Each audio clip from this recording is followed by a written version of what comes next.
That's the trouble with a heartbreak. It's gonna hang around, leave you midnight breaking down, wondering how long that it's gonna take getting over her. It's a Okay, so Charisse Rivers here with Jason Aldean. We're getting ready for an awesome concert here in Nashville. And by the way, this is my first time in Nashville. I know it's kind of embarrassing. I know, it's shameful. It's a cool town, though. Yeah, it is a cool town. So we're looking forward to seeing what's going on. But I know you will probably chew me up and spit me out. But what about the Florida-Georgia game coming around the corner? It's, that's one of those games I'm always excited about. And, you never know. I mean, You guys got a good team. we got a good team. They haven't really played consistently well yet all season. We haven't lost. We almost lost to Missouri, but that Georgia-Florida game is kind of everything goes out the window. You just never know what that's going to be like. So I don't do a lot of trash talk until after the game's over. I know, it's smart. But you'll be on tour, so where do you even watch the game? Oh, I have a TV underneath the bus that comes out, pops up, and so we usually have a big spread. We'll order a bunch of food, sit out, and kind of get the TVs going outside the bus. Just kind of have our own little tailgate party. Nice. Yeah. Well, let me do a proper introduction here. For the people who are listening that do not know who Jason Aldean is, hey, listen, I know him from Gainesville, DJ Chaps. Oh, yeah. I don't know him personally, but what was it? Jason Aldean and the Young Guns. Young Guns, DJ Chaps, yeah. somewhere around 96 to 98, 99, somewhere in there. Yes. Yeah. This is your start. And now you're just this big guy, entrepreneur, have the Wolf Moon Bourbon, you have your rooftop bar. I mean, you guys got a lot going on. So, well, it's, it's funny. Like you start, when we started having success in the music world, all of a sudden you start getting some of these opportunities to branch out and do some of these other things, and it was always intriguing to me about, I always thought, man, it'd be cool to have some kind of spirit, tequila or bourbon or whatever. And so we had the chance to do Wolf Moon, which, was really cool. And to kind of have something like that out, you get to go through the process of, taste testing everything, making it what you want. And, so that was cool. The restaurant business was something that I never thought I'd be into. And I always kind of figured I'd be in the bar business or something. Like I knew about that. I grew up in bars from the time I was 14 years old. So I always thought I'd be in the bar business. So the bar that we have downtown Nashville is kind of not that much of a stretch. But then we have the E3 Steakhouse it's like a 5-star steakhouse. That one was a little bit of a learning curve for me. So, but it's been fun, kind of learning things that I didn't really know much about. And it's income, passive income, right? You don't have to be there and you collect a check. Well, yeah. Well, in some cases you have a lot of money invested, and it takes a while to get that back. So you really hope like that, whatever it is doing well, and you kind of see the return on your investment at some point. Yeah. Last time we did this interview was back in April, and you launched Georgia Killer album. Thank you.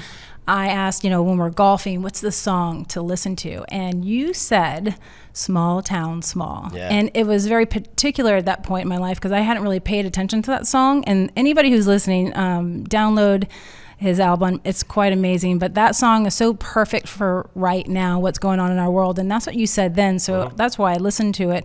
But there's a lot of noise out there right now. The world's changing a little bit. Markets are up. Interest rates are up, inflation, all of that jazz. And, I know a lot of entrepreneurs are worried about, what's next? Are people going to keep buying and going to concerts and that kind of stuff?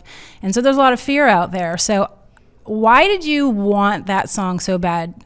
Because you heard those lyrics, and you're like, I've got to do it. Well, I mean, I see the same things that you see, I feel like anybody with clear eyes can see that.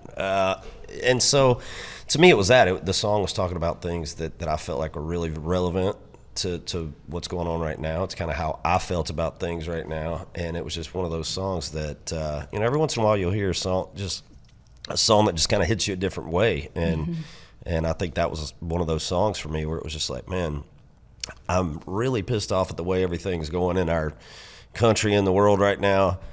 And I don't really know what I want to say. And then you hear a song like that and you're like, that's actually what I want to say. And so once I heard that, I mean, it was kind of a no-brainer that we wanted to cut it, put it on the album and make it just sort of a statement song, I think, for the record. Yeah, anybody who's listening today, you have got to listen to that song. It almost made me cry, but I won't say it out loud. Maybe I did, but it was just like, it just hit the hearts because of the stuff going on. I think it's just a song that talks about, going back to old school values and ways that we were all brought up and raised, and when our country was a lot different. And so to come from that era to watch what is happening now, it's pretty mind-blowing, and to me. So songs like that really kind of help to put it in perspective for me. It's easier for me, I think, to put it in song than it is sometimes to articulate, say what I want to say. And so that was a song that gave me a chance to do that.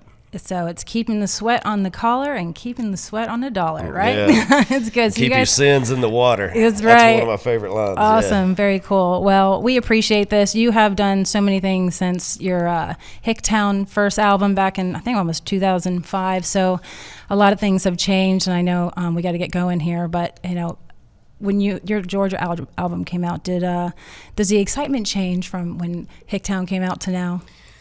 No, I mean, I think we still get excited about, putting albums out and what the reaction is going to be to those songs. And probably even more so now because, I feel like I've been around for a while. I'm not the shiny new penny in town anymore, so we've been here for a while. And so as much as, as much as our fans support us, it's not like when you're red hot and they run out to buy everything you get the first day, it's just like it's a different pace. And so, we're still excited every time we put an album out, wanting to see what people think about it. And two, it's us in the studio, kind of moving, progressing as a singer and as an artist, trying new music and different kinds of songs. And you want to get that stuff out there and let people hear it. And so it's still as exciting as it ever was. Yeah. Awesome. Good to hear, because it's so important. I know sometimes we can lose our steam when you're so busy and running around. So thank you so much for today. Hey, absolutely. Take those kids down to the Keys and do some lobstering with them next summer. Have some. I'm taking them to Disney World next week. Oh. So there's that. Oh, goodness. Yeah. God help you. What are you going to do? Yeah. And good luck tonight. Thank you so much. Leave you midnight breaking down, wondering how long that it's gonna take getting over her. It's a can't drag